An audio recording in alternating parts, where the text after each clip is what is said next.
Hey everybody, Coach Toolshed here, and today we're going to discuss some of the ongoing issues that have happened since I posted my video yesterday regarding Randy Pitchford and Borderlands 3 and the comments that he made about no microtransactions on stage. Because if you are not aware yet, Randy Pitchford overnight had an epic meltdown on Twitter, and if I may say so myself after reading through it this morning, it is maybe his best work yet. He really did lose his mind last night. And I know there's a lot of videos already out discussing these tweets, and I'm not going to sit here and roll through every single tweet.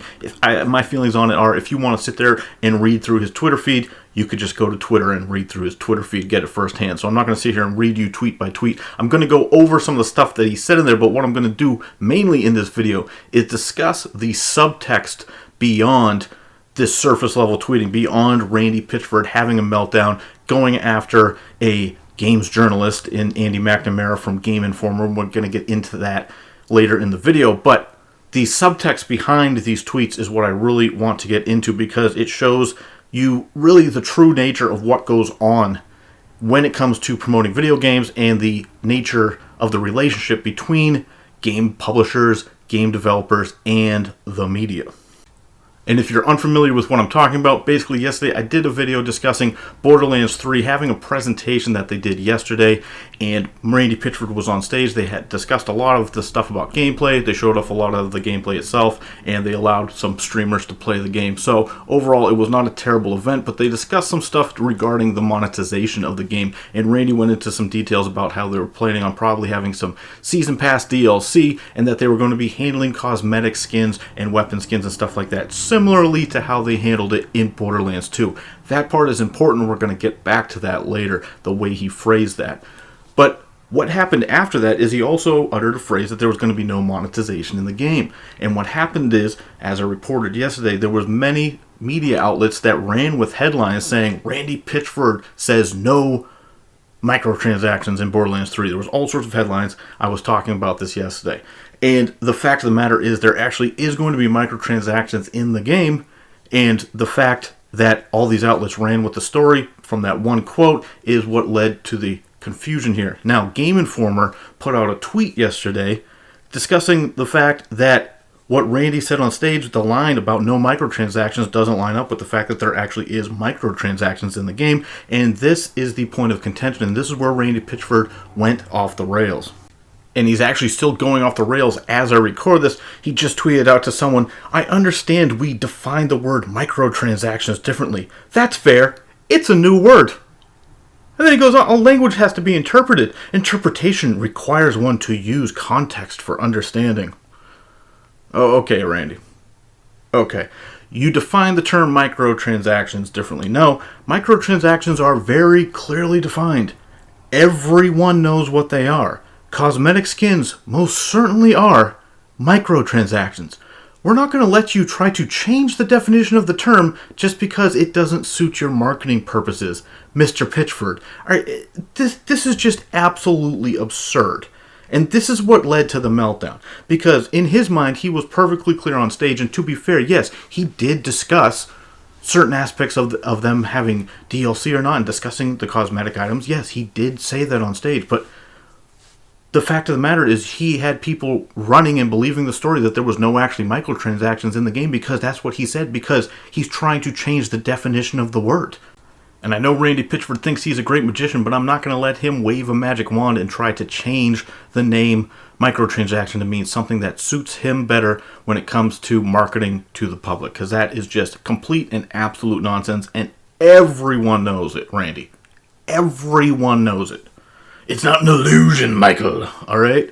So just get it through your head. Randy, we're not going to let you change the name of the terms to suit your own purposes. But moving on, let's get into the backstory and the subtext that I want to get into when it comes to Game Informer and Randy Pitchford and why exactly he's losing his mind right now. Because what we have here is not a situation where you have the CEO of a publishing company and the editor of a magazine going at it back and forth as equals. What you have here is basically Randy Pitchford dressing down the editor of Game Informer, Andy McNamara, and Andy McNamara basically having to sit there and take it, because the fact of the matter is, as much as games journalists, including Game Informer, would like to give you the notion that they are completely fair and accurate, even though Game Informer in their defense, was fair and accurate yesterday, fully. The fact of the matter is that Game Informer is a promotional tool owned and published by GameStop. Yes, the brick and mortar company. So Game Informer themselves is possibly the least independent news source you could possibly get. It is, in fact, a promotional tool used by the industry, and this is the real reason why Randy Pitchford is going out of his mind that Game Informer, of all publications, would be the ones to say that there is microtransactions. Because, as I said yesterday, there were other outlets that came out and corrected him when he said no microtransactions. Because when Game Informer makes a statement and writes an article about that, then people go after Pitchford online, questioning him, calling him a liar, and he takes great offense to that because in his mind, Game Informer should be at his disposal to be used as a promotional tool as he sees fit, as Take-Two sees fit, and all these other big publishers see fit to use Game Informer and other outlets like them as strictly promotional tools. They advertise them on their websites, sure. They advertise in the magazines and whatnot, sure. But the real reason why they keep these companies at bay is because they need them to help push their own narrative. When they want to put a game out, they want someone to hype up the content for them. They want to get out the exclusive information that only the developers and the publishers want you to know. They go directly to sources just like Game Informer to push it out. So when Game Informer questions the narrative after Randy Pitchford's very important day of promoting Borderlands 3, which is by far the most important IP that is under the Gearbox name, I would say. And so that's why Randy Pitchford is getting so outraged here, is because he cannot believe that Game Informer, of all outlets, is the one that would go against his narrative and contradict what he said on stage during his big moment. Which, like I said, he specifically said he wanted that to be an applause moment for him and the team. Because we all know that there is no ego in video games, much like Randy Pitchford.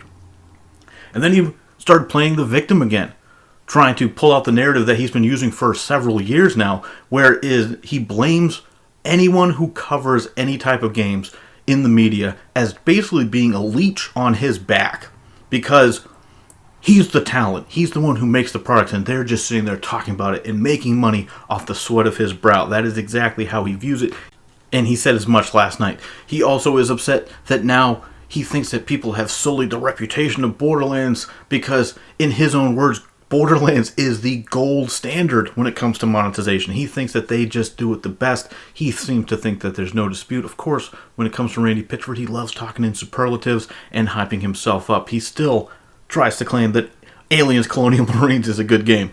So, go figure. I think the jury was pretty well established on that one as well. But we all know that amongst even game CEOs, which we already know are often duplicitous and lie to us all the time, Randy Pitchford really does stand head and shoulders above most of the crowd. And he certainly, today and yesterday, is showing that he is the least stable of maybe any gaming CEO. I can't think of anyone else that would just lose their mind like he has, who has this much control in the industry. Because Gearbox is not just a developer, they're also a publisher. They publish other people's games as well. So Randy Pitchford does have a decent amount of power. I know he's still subservient to Take-Two and all that, but Randy Pitchford on his own still is a very powerful figure and clearly does not have a grip emotionally. But anyway, I don't want to get too far into this. I just wanted to point out the simple fact that what's really going on here isn't Randy Pitchford getting mad because people on Twitter are calling him a liar. People have called him a liar on Twitter for years. All he does is block them. We know he has no respect for fans whatsoever. But what's really going on here is he's losing his mind because a outlet in Game Informer that he thought was in his back pocket contradicted what he said and had the audacity to question him on it.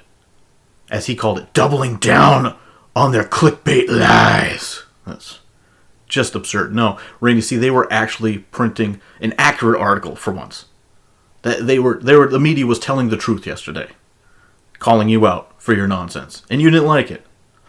So sorry. And don't think that we're going to let you change the name of the game when it comes to microtransactions. We're not as stupid as you think we are. And I know that you know better. So cut the crap, Randy. That's it from me, Coach Toolshed. Let me know what you guys think down in the comments below. Please subscribe if you want to stay in tune with the channel headed forward. And as always, keep it turned to 11.